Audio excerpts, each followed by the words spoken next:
내가 말하노니 그리스도께서 하나님의 진실하심을 위하여 할례의 추종자가 되셨으니 이는 조상들에게 주신 약속들을 견고하게 하시고 이방인들도 그 긍휼하심으로 말미암아 하나님께 영광을 돌리게 하려 하심이라.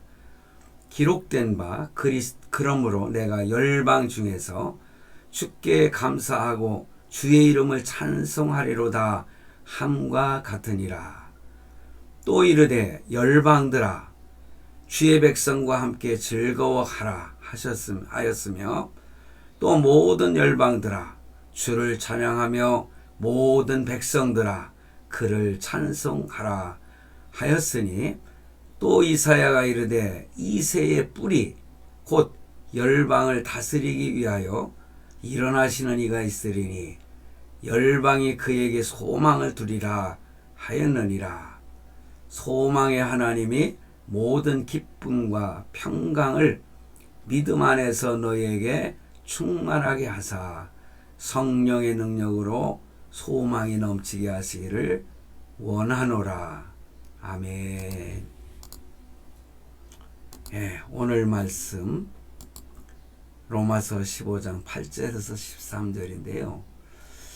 저는 이 말씀을 묵상하면서 하나님에 대한, 예수님에 대한 묵상도 되지만은 열심히 복음을 전하는, 그리고 하나님의 말씀을 전달하기 위해서 참 뭐라고 할까요? 그 편지를 기록해 가지고 성도들 교회에다가 보내서 말씀으로 이렇게 양육하는 그런 내용을 보면서 오늘은 사도 바울이 참 위대한 사람이로구나. 그것을 크게 묵상하게 되었습니다. 왜 그러냐면요. 사도 바울은 애국자예요. 자기 나라를 얼마나 사랑하는지 모릅니다. 너무너무 사랑하는 애국자였습니다. 요즘에 참 이스라엘과 하마스 간에 그렇죠. 그 전쟁 아직도 진행되고 있는데 어찌됐든 수백 년, 수천 년을 거쳐오면서 이스라엘 백성들은 외국인들의 침공을 많이 받았지요. 그리고 싸움도 많이 했지요. 나라가 망하기도 하고요. 그런데 사도 바울 시대에도 사실은 식민지였습니다. 로마의 식민지였잖아요. 그러니까 나라를 크게 사랑하는 마음을 오늘 말씀 중에서도 찾아볼 수가 있는데, 사실 사도 바울은 로마의 어떤 영향을 받아서 교육도 모든 문화도 로마의 그 모든 영향 속에서 있었지만은 또한 로마 사람으로서 유대인이거든요. 그러다 보니까는 유대 민족들이 추앙하는 게 하나님이잖아요. 모세의 율법이고. 그러니까 그 말씀을 연구하며 살다가 예수님께 부름을 받았지 않습니까? 그때는 참 이스라엘 백성들을 핍박하고 죽이고 하는 그 악한 자의 모습을 보였었는데, 주님께서는 그 열정이 대단하기 때문에 내가 볼 때는요, 열정이 있는 사람을 하나님은 기뻐하시는 것 같아요. 어떤 일에 있어서 자기 목숨까지도 내던질 수 있는 그러한 열정을 가지고 대쉬하는 그러한 성격을 가진 사람을 때로는 하나님께서 기뻐 받으시고 그를 변화시켜 가지고 하나님의 큰 일꾼으로 사용하시는 것을 볼 수 있는데, 오늘 제가 그런 말씀을 드리고자 하는 것은 아니고요. 사도 바울이 나라를 사랑하고 또 자기 동족을 얼마나 사랑하는지 몰라요. 사실은 오늘 말씀이 자기 동족 유대인을 위한 말씀이라고 생각을 합니다. 뿐만 아니라 하나님의 놀라운 계획, 열방에 대해서, 모든 민족에 대해서, 그러니까 이방인들이 하나님께로 돌아오게 하기 위한 하나님의 놀라운 섭리와 그러한 계획, 이런 것이 사실상 사도 바울을 통해서 전해지고 있지 않습니까? 그런데 그래요. 유대인들이 어려움과 고통을 당함으로 인해서 복음이 어디로 전달됐습니까? 참 이방인들에게 복음이 전달되어서 그 이방인들이 예수 그리스도를 영접하고 믿음으로 하나님의 자녀가 되는 이러한 놀라운 역사들이 있었지 않습니까? 예, 여러분 감람나무를 참 잘라가지고 거기에다가 덧붙임을 받은 그러한 감람나무가 참 감람나무에 붙어가지고 위대한 그 이방인의 그 성장과 열매를 보여주는 그런 말씀도 우리에게 보여주고 있지 않습니까?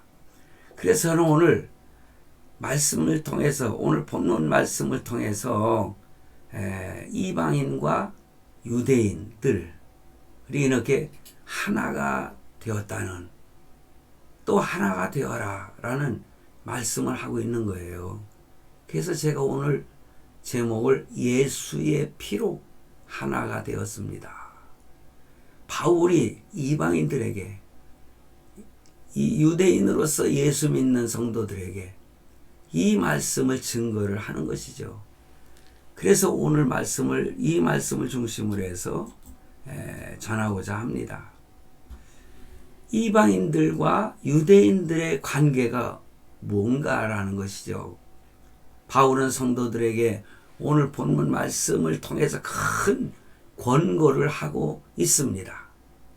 나라를 사랑하고 자기 동족에 대한 깊은 관심을 가지면서 이렇게 성도들에게 깨우쳐주는 거예요. 이방인으로서 이제 성도가 된 그 성도들에게, 그리고 유대인으로서 예수 그리스도를 믿은 유대인 성도들에게 오늘 말씀을 통해서 권고를 해주고 있습니다. 그것이 뭡니까? 그것은 예수의 피로 하나가 되었다. 그러므로 예수 그리스도의 피로 유대인 성도들과 유대인의 성도가 아니죠. 유대인으로서 예수 믿은 크리스찬, 그리고 이방인으로서 예수 그리스도를 믿은 하나님의 자녀 크리스찬, 그들이 하나가 됐는데 어떻게 하나가 됐느냐? 예수의 피로 말미암아 하나가 되었다. 그러면서 예수님이 어떠한 삶을 살았느냐? 예수님은 이 땅 위에 계실 때 참 잘 사는 사람이나 못 사는 사람이나 많이 배운 사람이나 배우지 못한 사람이나 사실상 예수님의 제자들을 선택할 때에 그랬잖아요. 그 중에서도 베드로는 가장 수제자였잖아요. 그런데 그 당시에 많은 교육을 받지 못한 어부였습니다. 갈릴리 어부였어요. 그래도 예수님께서는 그를 선택하셔서 제자들을 이끌어갈 수 있는 지도자로 세우셔서 그가 얼마나 큰 일을 했습니까? 로마에 가서 참 순교를 하면서 복음을 전했던 사람이 아닙니까? 그가 베드로전서후서를 기록하면서 그 내용을 보면은 많은 신학자들이 그러잖아요. 말씀이 그 언어가 거칠고, 그리고 그 당시에 헬라어의 어떤 어법이나 이런 것에 그렇게 뛰어나지 못한 그런 언어로 기록을 했다. 그렇지만은 정말 금쪽 같은 말씀들을 기록했다는 것이죠. 많이 배우지 못했어도 하나님은 그를 들어서 놀랍게 쓰셨다는 사실입니다. 당시에 세리였던 마태라든가 이런 사람들은 세리가 되려면 요즘에 세무관들이 되려면은 얼마나 큰 공부를 해야 됩니까? 그런 사람도 있었다는 거죠. 그것은 뭐냐?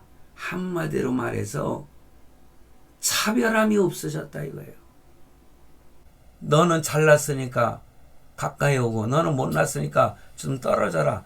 그런 하나님이 아니라 바로 차별이 없으신 예수 그리스도를 우리가 발견하게 되는 것입니다. 그러나 오해하지 마시기 바랍니다. 오늘날 우리 한국에서 차별금지법이라는 것을 국회에다가 상정해가지고 그것을 법제화하려고 하는 것, 이것은 아주 잘못된 것이에요. 차별금지법에 대해서 지금 설교하려고 하는 것이 아니기 때문에 한마디 말씀을 드리면 그것은 예수 그리스도를 배반하는 일이고, 차별금지법을 통해서 기독교를 갖다가 말살시키려고 하는, 그리고 다른 종교들도 마찬가지로 말살시키려고 하는 그런 자들의 꼼수가 들어있다고 하는 거, 국회의원들 거의 7, 80명 되는 사람들이 거기에다 사인을 했다고 하는데, 우리들이 잘 아는 유명한 정치인들도 거기다 사인을 했더라고요. 저는 침묵을 하지 않겠습니다. 여러분들이 한번 알아보십시오. 그런 차별금지법이 아니요. 예수님께서는 그러한 차별을 하지 않으신 것이 아니라 조금 말씀을 드린 모든 사람들을 이렇게 잘났고 못났고 많이 부자요 가난한 자요 이런 것들을 분별하여 차별화하지 않으셨다. 이거를 분명히 알아야 됩니다. 속지 마시기 바랍니다. 차별이 없어야 된다고 하니까는 맞아. 우리가 어떻게 차별을 해서 되겠어? 그런데요. 만약에 그게 통과가 되면은요. 예수 그리스도만이 구세주이시다. 예수를 믿어야만이 구원받는다. 이런 설교를 못하게 되는 것입니다. 왜냐하면 그거는 불교를 통해서도 구원을 받을 수 있다. 이슬람교를 통해서 이슬람교를 통해서도 구원을 받을 수 있다. 그런데 왜 니네만 구원을 받을 수 있느냐? 그러면서 왜 차별을 하느냐? 그런 설교하는 목사를 법정으로 끌고 가는 거예요. 아주 제가 쉬운 결과 하나 말씀을 드렸는데 많습니다. 그러므로 오늘 본문 말씀은 깊이 들어가면 유대인들과 이방인들을 차별하지 말라는 거예요. 조금 이따 더 자세히 말씀을 드리겠지만은요, 사실 이방인들의 성도가 더 많았잖아요. 믿는 신자가. 유대인들의 예수 믿기가 얼마나 힘듭니까? 유대 교리 자체가 예수 믿는 사람들은 원수가 되는 거거든요. 그런 유대인으로서 예수 믿는 사람이 소수일 수밖에 없어요. 그러니 다수인 너희들, 소수인 유대인 기독교인들을 차별하거나 핍박하지 말라. 오늘날 무슨 민주주의 좋습니다. 저도 자유민주주의를 추종을 합니다. 근본적으로는 저는 신본주의를 추앙하고 믿습니다만은 그래도 세상 정치의 어떤 그런 모습을 우리가 볼 수 있는 것은 자유민주주의 체제가 가장 그 중에서는 바람직한 체제다. 주의다. 그래서 저는 자유민주주의를 주장하지만은 여러분 그렇게 다수가 다 진리일 수가 없는 것입니다. 소수의 주장이 진리여서 역사를 보면은요, 우리 기독교 역사를 봐도요, 성경에 대한 그 토론과 대결이 있었는데 소수의 의견이 통과되고 전혀 통과될 수 없는 것 같았는데 기독교 역사를 보면은 그 소수 한 사람의 의견이 그 다수의 의견을 이기고 그걸 채택하게 되는 그런 역사가 기독교 역사를 보면은 초대교회를 보면은 알 수가 있습니다. 오늘 그래서 이렇게 유대인과 이방인을 차별하지 말아야 한다는 교훈을 주는 본문인데 8절 말씀을 보면은 내가 말하노니 그리스도께서 하나님의 진실함을 위하여 할례의 수종자가 되었으니 이는 조상에게 주신 약속을 견고케 하시고 이런 말씀을 하고 있어요. 여러분, 할례라고 하는 거 잘 아시죠? 남자의 그 거식이 끄트머리를 잘라내는 거예요. 어렸을 때. 난지 8일 때 되는 날은. 아시죠? 예. 유대인이라면은 그 할례를 받아야 돼요. 그래서 할례는 유대인의 상징입니다. 대표적인 표식이죠. 예수님도 할례를 받으셨고요. 나중에 또 세례도 받으셨지 않습니까? 이런 것들. 그래서 예수님이 할례의 수정자가 되었다. 예수님도 친히 할례를 받으심으로 할례의 법을 따르셨다는 거죠. 또 예수님이 세례를 받을 때에도 분명히 말씀하셨어요. 내가 세례를 받음으로 참 성경의 그 모든 것을 이루려 하신다. 하나님의 약속을 이루려 하신다. 자, 그렇다면 왜 예수님께서 이런 할례의 수정자가 되었느냐, 추정자가 되었느냐? 유대인의 율법을 따라 이 땅에 오셨잖아요. 그러나 예수님은 특별하게 탄생이 됐습니다. 유대인으로 탄생이 됐지만은 동정녀 마리아를 통해서 성령으로 잉태돼서 탄생을 하셨잖아요. 그렇지만은 명분상 유대인으로서 하나님의 약속을 성취하는 그 모습을 할례를 받음으로써 세례를 받음으로써 보여주신 것입니다. 가장 중요한 이유는 뭐냐? 그러니까 유대인으로서 오신, 그리고 유대인에게 주신 메시아 약속을 성취를 하심으로 하나님이 그 신실하심을 이렇게 드러내게 위한 것이다. 그것입니다. 왜 바울이 이런 말을 했습니까? 좀 전에 제가 말씀을 드렸죠. 로마 교회에 다니는 이방인 출신 신자들이 그 믿음의 원리를 내세워 가지고 유대인들을 경시하는 그러한 풍토가 있었습니다. 유대인들을, 예수님을 죽인 유대인 그러면서 미워하고요. 그런 행태가 있었다는 거죠. 그러니 9절 말씀을 보면은 예수님은 이방인에게도 하나님의 긍휼함을 보여주셔서 하나님께 영광을 돌리게 하기 위해서 이 땅에 육신으로 오셨다.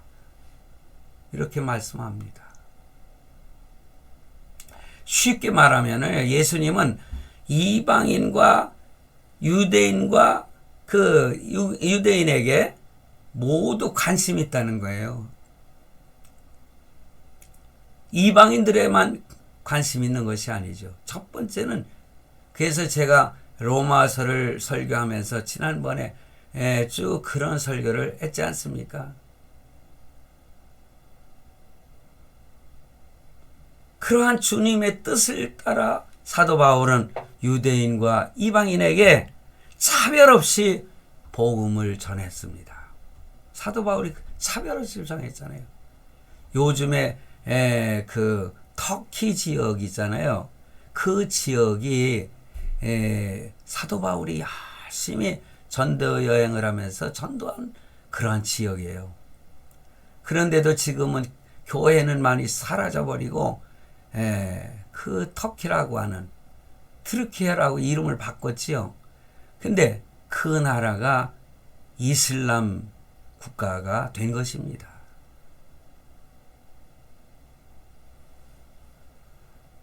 그래서 차별 없이 복음을 전했기 때문에 그 결과로 어떤 일이 생겼느냐? 본문 10절과 12절 1절 말씀을 보니까 또 가로되 열방들아 주의 백성과 함께, 그 열방들아 이것은 이방인들을, 신자들을 말하죠. 주의 백성과, 우리도 주의 백성이지만 이스라엘 유대인들 함께 즐거워하라 하였으며, 또 모든 열방들아 주를 찬양하며 모든 백성들아 저를 찬송하라 하였으며, 그러므로 유대인과 이방인에게 차별 없이 복음이 전해짐으로 인해서 유대인들도 그렇고 이방인들도 그렇고 이 둘이 하나가 돼서 하나님을 찬양하게 되었다. 오늘 말씀이 그것인 것입니다. 그러므로 유대인과 이방인이 모두 하나님을 찬양하게 될 것은 이미 구약에 예언이 되어 있었다는 거죠. 그래서 사도 바울은 구약 이사야 11장 10절 말씀을 인용해서 다시 한번 확정하고 있고요. 또 본문 12절 말씀을 보세요. 또 이사야가 가로되, 그 말씀이에요. 이게 좀 전에 이새의 뿌리 누굽니까? 이새의 뿌리. 뭐 다윗이지만은요. 다윗이 또 그 후손들 쭉 내려가면은 예수님은 다윗의 뿌리로 시작해서 다윗의 후손으로 마지막에 탄생하셨잖아요. 그러니까 이게 이새의 뿌리는 예수 그리스도를 말하는 겁니다. 곧 열방을 다스리기 위하여 일어나시는 이가 있으리니 열방이 그에게 소망을 두리라 하였느니라. 믿는 이방인들이, 저와 여러분들은 이방인이잖아요. 그 약속을 말씀하시면서 사도 바울은 결론적으로 어떤 권면을 하고 있느냐. 본문 13절 말씀에 소망의 하나님의 모든 기쁨과 평강을 믿어 안에서 너희에게 충만케 하사 성령의 능력으로 소망이 넘치게 하시기를 원하노라. 하나님의 구원의 약속을 믿고 그 믿음 안에서 넘치는 기쁨과 평강과 소망을 가지라는 말씀이 아닙니까? 우리에게 너무너무 소망적인 말씀입니다. 그러므로 성도 여러분 서로를 용서하며 받아주시기를 바랍니다. 저는 로마서를 계속 이어서 설교하기 때문에 지난주 설교와 이게 연결이 되는 것입니다. 받아주라고 그랬잖아요. 예수 그리스도가 우리를 받아주셨듯이 너희는 네 형제들, 네 이웃을 받아주라는 거예요. 너무 이렇게 잘못을 책망하고 그러지 말고 이렇게 받아주라. 하나님은 그를 회개하고 돌아오면 그를 통해서도 하나님의 계획이 있느니라. 이런 말씀 아니시겠습니까? 우리는 모두가 다 가치가 동일한 하나님의 자녀들입니다. 그래서 오늘 본문에 말하고자 하는 핵심 메시지는 뭐냐? 기쁨과 평강과 소망의 근거가 되시는 하나님을 바라보라. 그리고 서로 판단하거나 정죄하거나 차별하지 말고 서로 용납하고 하나가 되기를 힘써야 한다는 거예요. 그러면 그곳에 하나님의 큰 역사가 일어나고요. 진정한 기쁨을 누리게 되고요. 평강을 누리게 되고요. 소망이 된다. 그런 말씀이에요. 특히 교회 안에서 교인들끼리 있잖아요. 서로 그냥 싸우고 지지고 볶고 하는데 그러지 마라. 차별하지 마라. 어느 교회는 부자들만이 나오는 교회가 있더라고요. 어느 교회는 가난한 사람들이 많이 모이는 교회가 있고요. 저는 바람직하지 않다고 생각해요. 하나님은 부자도 가난한 자도 함께 기뻐 받으십니다. 어느 교회는요, 어느 지역의 사람들만 다 모여요. 저는 그런 거 봤어요. 어느 목사님이요, 주일날이면 나가서 우리는 어느 지역의 성도들이 모이는 교회입니다. 그러면서 어디 사십니까? 거기에 사시면 우리 교회에서 오십시오. 그래가지고 거기는 그 다른 지역에 그 같은 사람들이 모여가지고 크게 성장한 예가 있어요. 그렇게도 전도해가지고 성도들이 모이더라고요. 그거 하나님이 기뻐하실까요?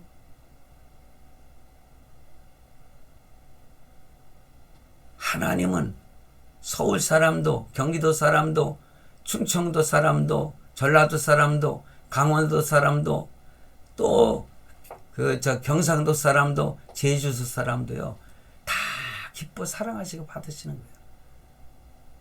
어느 지역만 강조하면 아니 되는 것입니다. 차별하지 마세요. 다 그들을 하나로 이렇게 받아야 되는 것입니다. 그러므로 우리가 특별히 이 교회 안에서 서로 용납하고 품어주게 되면은 같은 교인이 됐잖아요. 그러니까 얼마나 소중한 일입니까?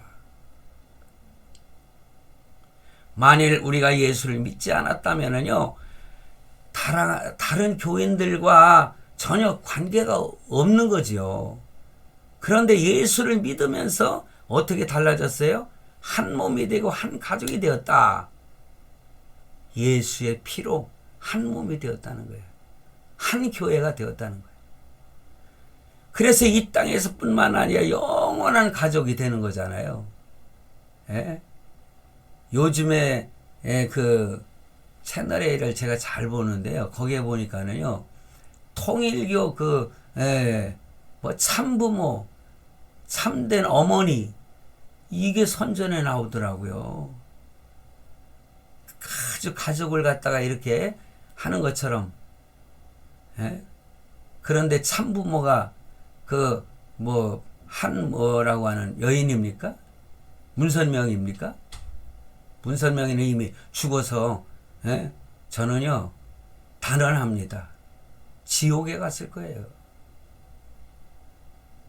거기서 한탄하고 있을 거예요. 내가 왜 이걸 몰랐는가? 어? 내가 사람들 갖다가 많이 죽였구나. 예? 그 전에 그 유명했던 그 평생 동안 중이 되어 가지고 앉아서 그 잠을 자고 그렇게 고행을 했다고 하는 그 이름이 갑자기 생각이 안 나는데 왜 안 나지? 또 이따가 생각나면 말씀드릴게요. 그가요, 자기는 지옥의 가장 밑창으로 자기는 떨어지게 되었다. 내가 사람들을 평생 동안 얼마나 지옥으로 보냈는지 모른다. 이렇게 고백을 했잖아요. 그리고 죽었고, 그도 지금 지옥에 가서 그들에게 사죄하고 있을 거예요. 그런데 우리는 영원한 가족이 돼서 영원한 천국에 가서 기쁨과 평강 속에 살 거 아니겠습니까? 그러니 서로 미워하고 시기하고 다투고 차별하고 그러면 되겠습니까? 아니지요. 그러면 안 돼요. 교회는 그리스도의 몸이라고 그랬어요. 그리스도의 신부라고 그랬어요. 그러므로 우리는 교회 안에서 성도들을 소중히 여기고 교회를 소중하게 여길 줄 아는, 갖고 가는 성도 여러분, 우리는 이렇게 인터넷으로 유튜브로 다 예배를 드리고 있지만은 우리 교회 이름이 뭡니까? 여러분들 화면에 보면 오른쪽 위에 화목교회 그렇게 되어 있지 않습니까? 저와 여러분은 화목교회 성도입니다. 얼굴로 보지 못하고 만나지는 못해도 저는 여러분들 위해서 기도하고요. 아까 예배 드리기 전에 여러분들이 헌금을 보내오시더라고요. 띠깍띠깍 하면서. 근데 내가 설교 마치고 헌금 기도할 때 다 그냥 뭉뚱그려 기도하는데 오늘은 제가 그 들어온 계좌를 보고서는 보내신 분들 이름을 한 번씩 낭독해 드리고 싶어요. 별로 교회 안에서도 이름 부르는 거 별로 원치 않는 분들도 있지만은 여러분들의 의견은 어떻습니까? 여러분 댓글에다가 올려주세요. 거기다가 이름 이렇게 불러주는 거 싫으면 싫어요. 그럼 아니면 좋아요. 그렇게 표시를 해주시면은 참고해서 오늘은 하지 않고 그걸 참고로 해서 다음 주부터 한번 그분들 이렇게 이름 말씀드리면서 기도해 주는 것도 잠깐이니까 이름만 불러서 그리고 하나님께 그들의 예물을 받아주시고 축복해 주시옵소서 하는 거 순간적으로 제가 그걸 느꼈는데 이것이 좋은 건지 나쁜 건지. 저는 목회할 때 뭐 이름도 불러주고요, 그냥도 하고 한 적 뭐 두 가지 다 사실 하나님 앞에서 이것도 저것도 다 받으시지 않겠습니까? 기뻐 받으시죠. 무명으로 하는 것도요.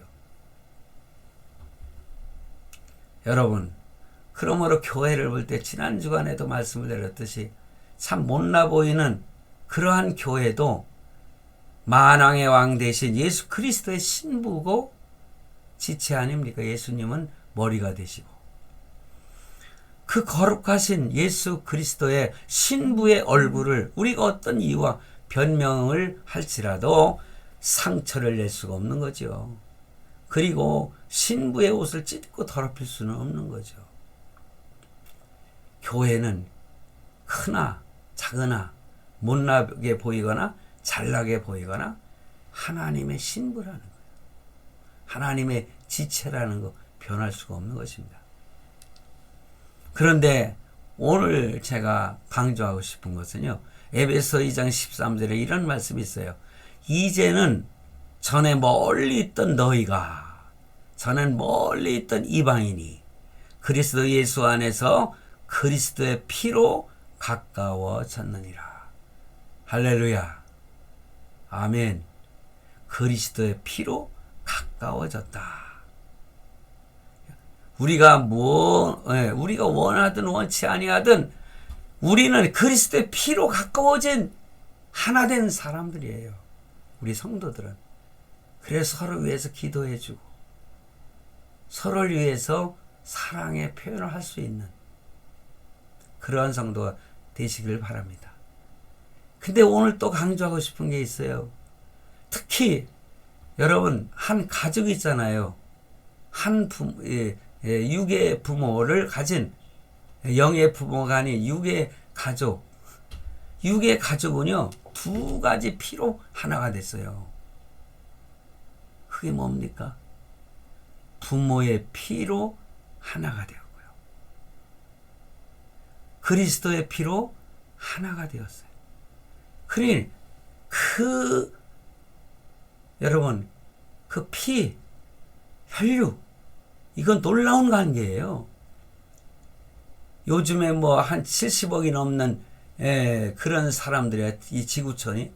그런데 그 수많은 사람들 중에서요, 저와 여러분은 어떻게, 나는 내 집사람을 그 수많은 사람들 중에 만났잖아요. 야, 놀라운 사실 아닙니까? 그리고 우리 둘을 통해서 이렇게 애들이 셋이나 태어났어요. 그런데 그 피로 하나가 됐다는 거, 그 수억의 사람들 중에 몇 사람이 한 가족이 되었다는 거, 이건 놀라운 사실 아닙니까? 하나님의 귀한 섭리를 감사하면서 한 부모의 피로 하나가 되었으니 그를 얼마나 기뻐 받아야 되겠는가.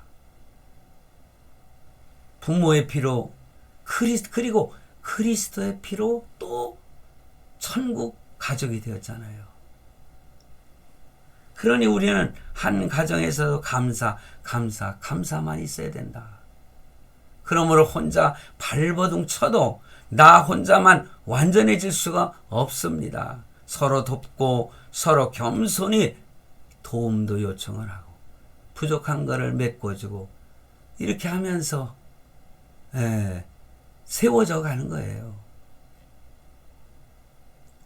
부족한 사람을 붙들어서 안아주고 세워주고, 그런 여러분의 혈육의 가정들이 꼭 되시길 바라고, 또 영적으로 하나 된 그리스도의 피로 하나 된 형제들이 얼마나 귀한 것인가를 더 느끼며 살아가는 저와 여러분이 되시기를 바랍니다. 때로 우리 앞에 연약한 사람들이 보이면은 저를 이렇게 먼저 그 사람을 판단하기보다는 사랑과 애정으로 그를 변화시키려고 힘써야 합니다. 우리는 변화를 만들어낼 수 있는 놀라운 사람들입니다. 하나님은 우리 하나하나에게 놀라운 재능을 주셔서 이 땅 위에서 누리며 살 수 있도록 하시는 것입니다. 하나님의 계획은 모두에게 있는 거예요. 예를 들어서 여기에 모든 것들이 있습니다. 근데 하나하나 보면은 지 기능이 다 있어요. 여기 조그만 시계, 여기 물 제가 이거 마시는데 이 컵 뿐만 아닙니다. 여러분, 이것도요, 꼭 필요해서 내가 가지고 있으면서 설교 준비할 때나 아니면 메모할 때나. 얼마 전에는요, 우리 아들이 이런 것도 사줬어요. 재밌죠?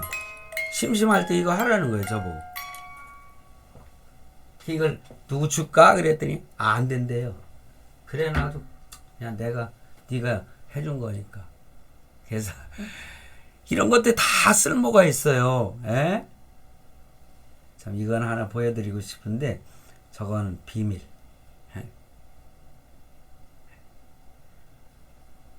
여러분, 오늘 말씀을 생각하면서 제가 이런 거 하나하나 그냥 예를 들 뿐이죠.